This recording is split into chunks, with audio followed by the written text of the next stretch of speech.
I have a really nasty workbench top. And I mean nasty. We're talking almost a 5/8 of an inch cup to the worktop sorta nasty. It's what I get for gluing together sopping wet big box store lumber and thinking it'll work out fine.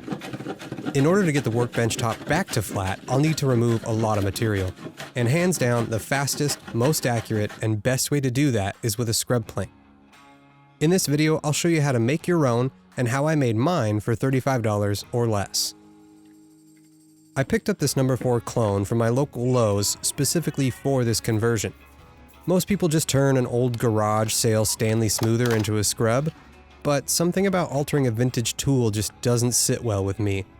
Plus, I liked the fact that this Kobalt already had a pretty wide mouth as well as familiar blade and frog adjustments, unlike the cheap Harbor Freight planes or some of the other alternatives. Now before we begin, originally I was going to paint this scrub, well, scrub colored. Because irony. Let me know in the comments if you think I still should and which color looks most scrub-like to you. After removing the plane from its packaging, the first step is to tighten up any loose handles, remove the blade, and flatten the sole. A scrub plane doesn't need to be dead flat, but I decided to flatten mine anyway. To do this, I found the flattest granite tile I could at my local DIY store using a straight edge and a feeler gauge. Then laid down a sheet of 60 grit sandpaper with Easy Tack. I marked the sole with a Sharpie so I could see the progress and started flattening. This took about 15 minutes and 4 sheets of inexpensive sandpaper.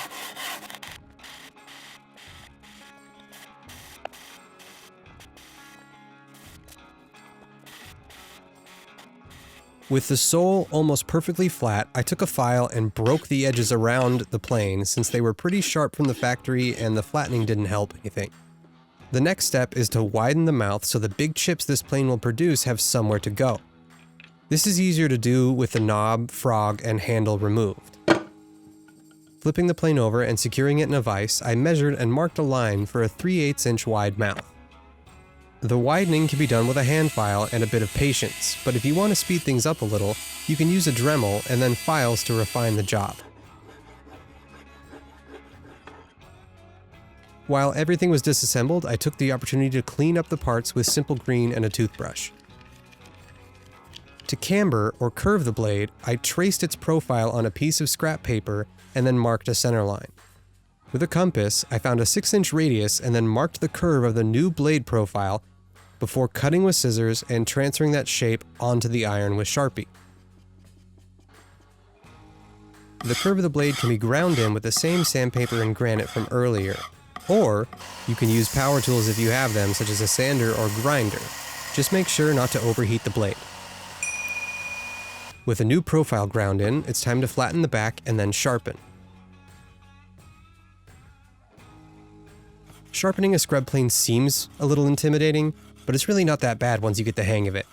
The key is in the rocking motion of your wrist.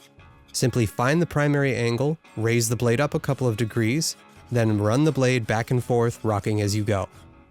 Sharpen up through the grits, looking for a burr along the entire length at each grit before the final stropping.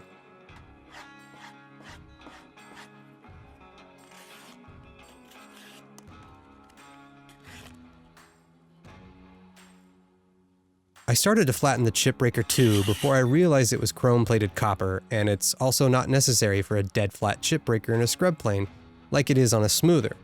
So feel free to skip this step. Finally, the new scrub plane can be assembled and used.